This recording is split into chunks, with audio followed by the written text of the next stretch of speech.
उदगीर तालुक्यात पुन्हा एकदा राजकारणातील करिश्मा दिसून आला आहे आणि या करिश्म्याचं नाव आहे आमदार संजय बनसोडे। जिल्हा परिषद आणि पंचायत समिती निवडणुकांच्या निकालांनी एक गोष्ट ठामपणे सिद्ध केली आहे। उदगीर तालुक्यावर आजही आमदार संजय बनसोडेंची पकड मजबूत आहे।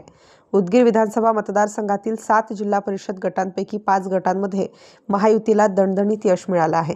राष्ट्रवादी काँग्रेसचे 3 उमेदवार बहुमताने विजयी, तर भाजपचे 2 उमेदवार निवडून आले आहेत।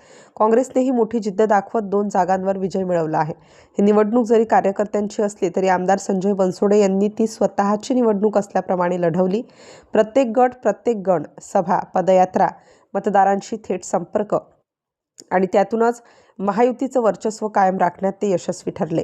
मात्र या निवडणुकीत भाजपला मोठा फटका बसल्याचं चित्र आहे। चुकीचे उमेदवार दिल्याचे आरोप, अंतर्गत गटबाजी आणि नेत्यांमधील विसंवाद याचा परिणाम थेट निकालावर झाल्याची चर्चा राजकीय वर्तुळात रंगली आहे। वाढवणा जिल्हा परिषद गटात मात्र सामना अतिशय चुरशीचा ठरला।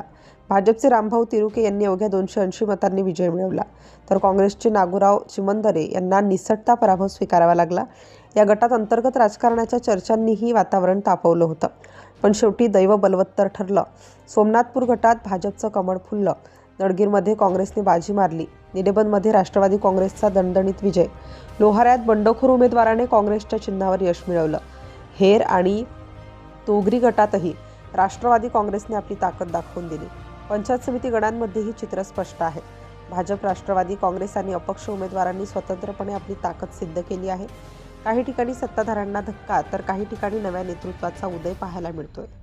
एकूणच काय तर उदगीर तालुक्यात आमदार संजय बनसोडेंची जादू कायम आहे।